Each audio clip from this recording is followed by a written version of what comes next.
आज की हम अपनी इस वीडियो में सांख्यिकी की एक टॉपिक विस्तार और उसके गुणांक के बारे में यानी कि रेंज और कोफिशिएंट ऑफ रेंज के बारे में जानेंगे।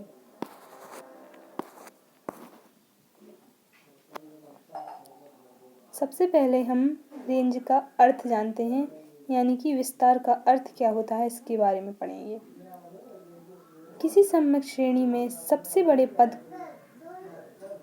के मूल्य तथा सबसे छोटे पद के मूल्य के बीच के अंतर को हम विस्तार कहते हैं और इसे हम R से रिप्रेजेंट करते हैं।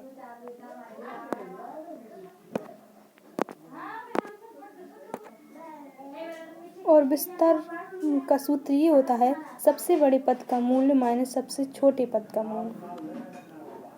Range is equal to L minus S, जहाँ L सबसे बड़े पद का मूल्य और S सबसे छोटे पद का मूल्य है।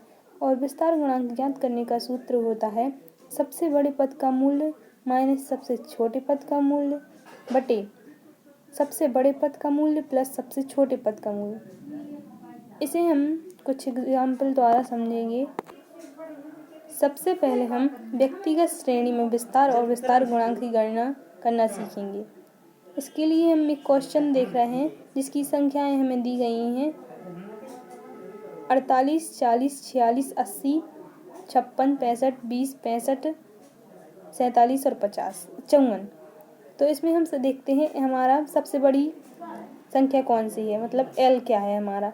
इसमें हमारा L 80 है और हमारा S मतलब सबसे छोटी संख्या इसमें क्या है हमारी 20 है और हमें रेंज निकालनी है। तो रेंज का सूत्र होता है हमारा L माइनस S। तो यहाँ हमारा L 80 है और S 20 है, तो हम 80 में से 20 घटा देंगे यानी हमारी रेंज हमें 60 प्राप्त हो गई है। और हमें विस्तार का गुणांक यानी रेंज कोफिशिएंट ज्ञात करना है, तो उसका फॉर्मूला होता है L minus S upon L plus S। तो 80 माइनस 20 अपॉन 80 प्लस 20, जब हम इसको सॉल्व करेंगे तो हमारा 0.6 आंसर आ जाएगा। इस तरह हम व्यक्तिगत श्रेणी में रेंज और रेंज कोफिशिएंट की गणना करते हैं। अब हम खंडित श्रेणी में रेंज और रेंज कोफिशिएंट की गणना करना सीखेंगे, जिसके लिए हमें एक क्वेश्चन दिया है जिसमें प्राप्तांक हमारे 4, 6, 8, 10, 12, 14, 16 है और आवृत्ति हमारी 2, 2, 4, 2, 10, 5, 7 है।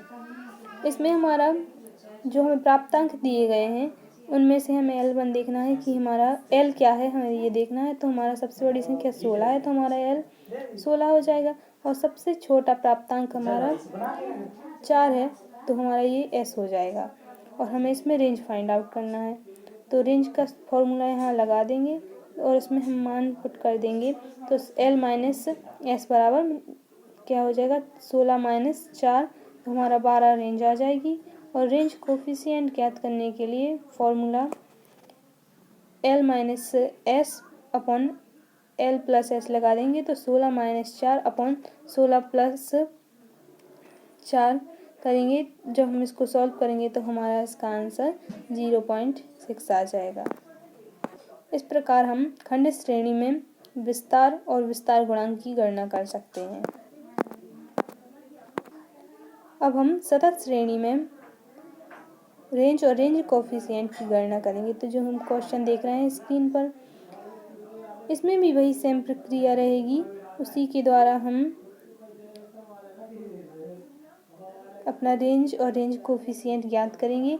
L माइनस S करेंगे तो हमारा 50 माइनस, यहाँ क्या होता है कि जो हमारा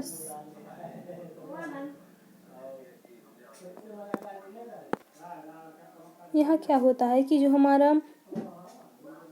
L होता है, जो हमें सबसे बड़ा वाला वर्ग दिया होता है उसकी अधिकतम सीमा होता है और जो हमारा सबसे छोटा वर्ग दिया होता है उसकी निम्नतम सीमा हमारी यहाँ S होती है।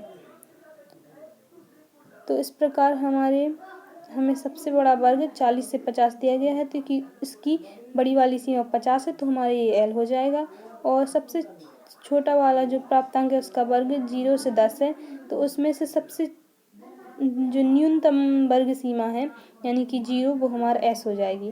तो इसमें भी उसी प्रकार इसको सॉल्व करेंगे l माइनस एस करके। तो 50 हमारा l है और 0 हमारा s है।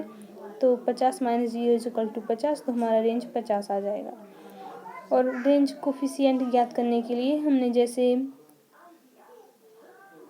व्यक्तिगत और खंडित श्रेणी में ज्ञात किया है उसी प्रकार ज्ञात करेंगे।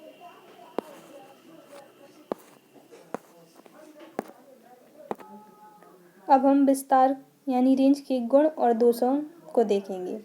तो हमारे विस्तार है जो हमारी रेंज उसके गुण क्या क्या हैं सबसे पहले वो देखते हैं। रेंज की गणना करना व उसे समझना बहुत सरल है। जैसे कि हमने इनके क्वेश्चनों को हल किया तो हम साफ साफ समझ सकते हैं कि इसकी गणना करना बहुत ही ईजी है। और विस्तार उन सीमाओं को स्पष्ट कर देता है जिनके बीच समग्र श्रेणी के मूल्य बिखरे हैं।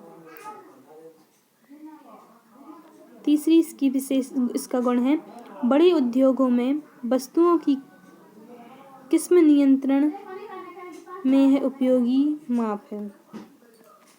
रेंज के दोष देखें हम। पहला दोष है इसका विस्तार श्रेणी में चरम मूल्यों अर्थात अधिकतम व न्यूनतम मूल्यों पर आधारित होता है।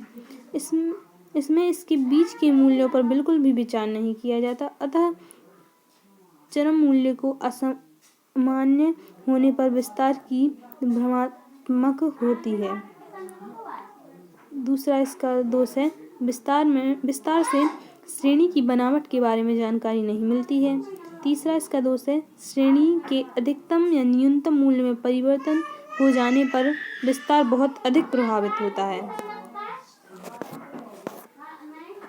बहुत बहुत धन्यवाद। इस वीडियो को देखें, शेयर करें और लाइक भी करें।